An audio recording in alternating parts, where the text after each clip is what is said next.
जीवन में सत्संग है और सत्संग श्रवण करने की आदत यदि पड़ गई, सदगुरु का सत्संग यदि हमें मिलने लगे, हम श्रवण करने लगे, तो सत्य स्वरूप को समझना सहज हो जाता है। छोटे से ध्रुव को नारद जी मिलते हैं, मंत्र मिलती है और ध्रुव सच्ची लगन से जप करते हैं, भगवान की प्राप्ति हो जाती है। प्रहलाद को मंत्र मिलती है और प्रहलाद विश्वास के साथ जप करते कि भगवान है सब जगह, तो प्रहलाद के लिए नरसिंह अवतार हो जाता है। कलयुग में मीरा रैदास जी से दीक्षा लेती हैं और जप करती हैं, तो कान्हा की उस स्मृति में मीरा समा गई।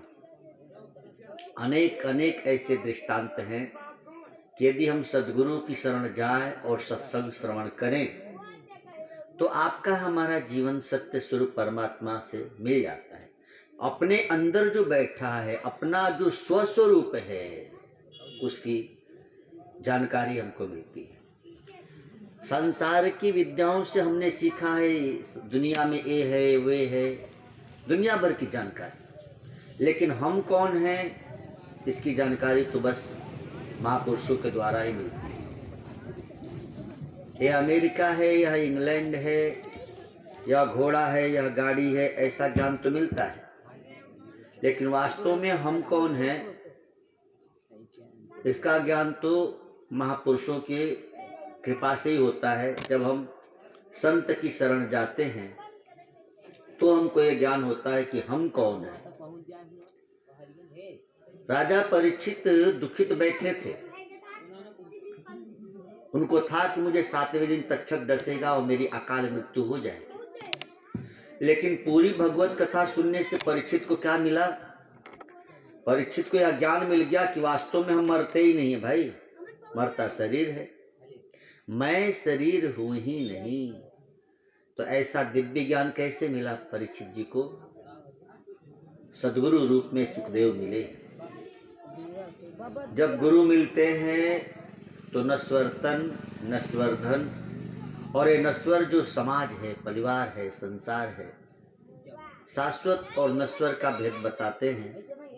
हमारी प्रीति शाश्वत की तरफ कर देते हैं।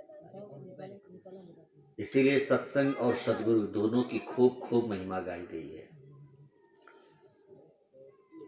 राम तजु पर गुरु न विशाल, कितनी ऊंची बात कही थी। भगवान राम भी जब दुनिया में आते हैं तो गुरु के गृह जाते हैं। रात काल उठ के रघुनाथा, मातु पिता गुरु ना वही माता।